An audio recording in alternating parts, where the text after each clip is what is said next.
Assalamualaikum warahmatullahi wabarakatuh. Saya Dr. Agus Widianto, Master Science of Medicine, spesialis bedah, yang pada saat ini kebetulan masih menjadi pimpinan pusat dari Perhimpunan Kedokteran Digital Terintegrasi Indonesia, sebuah kesepeminatan di bawah Ikatan Dokter Indonesia yang 2 tahun lalu disyahkan di Muktamar di Aceh bersama kesepeminatan hernia maupun laparoskopi.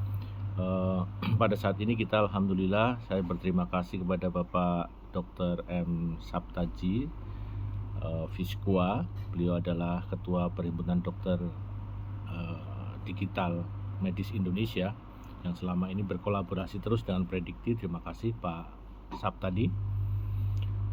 Kemudian juga Dokter Penggalih Dokter Penggalih M. Herlambang MKom ini seorang dokter, dosen, ahli digital yang saat ini sedang mengembangkan konsep pembelajaran 3 dimensi baik secara virtual maupun secara digital yang lain. Kemudian Dr. Hendri, spesialis neurologi yang juga ahli dalam terapi pasca stroke dengan virtual reality. Dan kemudian ada Dr. Nanang, beliau juga seorang dosen di UNS di anatomi, serta moderator Dr. Lutfi Saiful Arif, Master Pendidikan Kedokteran.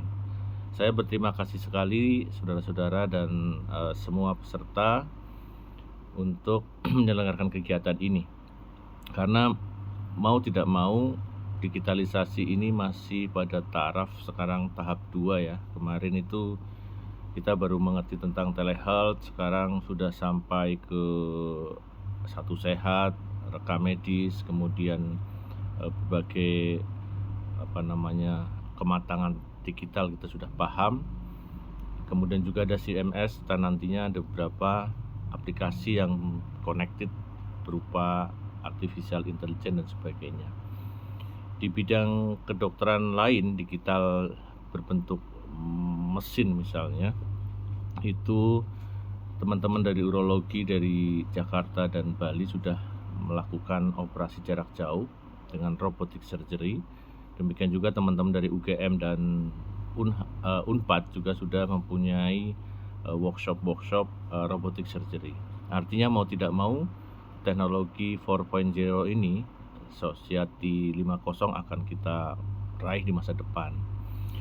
Predikti, PDMI, dan semua aktivis di bidang digitalisasi kedokteran tentunya memang berperan, walaupun kita secara tidak langsung menikmati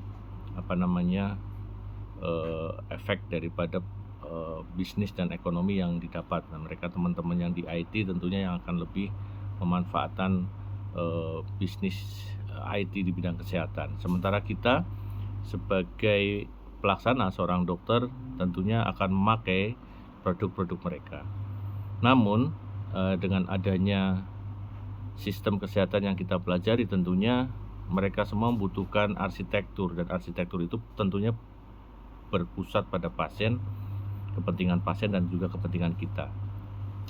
Di dunia pendidikan tentunya juga sama, antara si dosen maupun si mahasiswa di kedokteran, baik dalam teori maupun praktek, nanti secara klinis akan memerlukan visualisasi yang lebih simpel. Nah, salah satunya adalah dengan metode 3 dimensi ini. Di berbagai negara maju bahkan pendidikan sudah secara online untuk teori dan praktek nanti bersama-sama dengan para seniornya untuk workshop dan sebagainya. Tetapi memang proses ini masih pro kontra, karena bagaimana seorang dengan cepat memahami ilmu tapi nilai-nilai humaniora yang selama ini ditanamkan dalam hal etiko-medical, legal dan sebagainya masih pro kontra. Sementara sebagian Society 5.0 mereka merasa sudah nyaman dengan jawaban-jawaban dari teknologi. Contohnya awal ketika semua orang mencibir adanya telemedicine, sekarang orang dengan konsultasi online bahkan dijawab oleh robot dengan EA, mereka cukup puas dan akan mengkonfirmasi kepada dokter jika bertemu di praktek-praktek klinisnya. Tentunya ini akan sinergi karena pasien akan bertambah pintar, kita juga akan bertambah mudah untuk menerangkan. Dan proses-proses seperti ini sebenarnya bisa diambil di sisi positif, di mana kita mengetahui bahwasanya setiap pembelajaran itu ada proses learning, yaitu tahapan memasuki informasi baik dari mulai telinga, mata ya. Demikian juga ada proses retensi, di mana tahapan dalam otak kita akan menyimpan informasi. Kemudian baru kita remembering, di mana tahap memunculkan kembali informasi itu akan muncul bisa berupa penyampaian ulang dan kompetensi yang lain jika dilatih dalam bentuk gerakan dan sebagainya. Menurut penelitian memang mata kita hampir 60% menangkap informasi untuk pembelajaran, sementara sisanya 30% melalui telinga. Untuk itu VR ini atau teknologi 3 dimensi nanti ke depan itu akan sangat-sangat membantu, di mana orang akan diobjektifkan dan fokus pada pandangan di mata untuk bisa dicerna, kemudian melakukan gerakan-gerakan yang sesuai. Pada praktek pendidikan tentunya anatomi yang selama ini menjadi momok dan masih terbilang makro ya, besar gitu, karena kita hanya mempelajari organ, kemudian jaringan. Nah, ada yang lebih tinggi nanti adalah teknologi untuk mikrobiologi. Jadi sampai sel-sel pun sekarang untuk dihafalkan melalui VR akan mudah. Bagaimana replikasi DNA, bagaimana replikasi RNA, kemudian bagaimana rekayasa genetik, sehingga memudahkan para peneliti ini untuk meresum, untuk menyimpulkan sesuatu apa yang terjadi secara omik ya di dalam tubuh kita. Jadi sel-sel kita pun bisa dipelajari nanti dengan 3 dimensi. Bahkan di dalam praktek kedokteran, kedepannya itu IE akan mempermudah pekerjaan kita, karena pasien akan bertambah banyak, jumlah penduduk akan banyak, sementara aktivitas dokter juga memerlukan istirahat. Ini yang perlu dipikirkan. Memang nanti pasti akan turun jasa dokter, tetapi dengan kualitas serta kuantitas daripada interpretasi yang dilakukan oleh IE kemudian tetap harus diverifikasi oleh kita, tentunya akan memudahkan kita untuk membagi waktu bersama keluarga, membagi waktu di pendidikan, dan juga membagi waktu untuk pasien, atau bahkan membagi waktu untuk liburan. Tentunya kita harus menguasai teknologi ini sehingga bisa memanfaatkan dan tidak dimanfaatkan teknologi. Pola pembelajaran yang baik memanfaatkan teknologi membuat kita akan menjadi subjek. Kita akan kreatif terus membuat teknologi. Tapi jika kita tidak memanfaatkan teknologi ini, tentunya kita akan menjadi objek saja. Kita hanya mendownload tapi tidak memakai dengan baik segi-segi positif untuk kehidupan kita.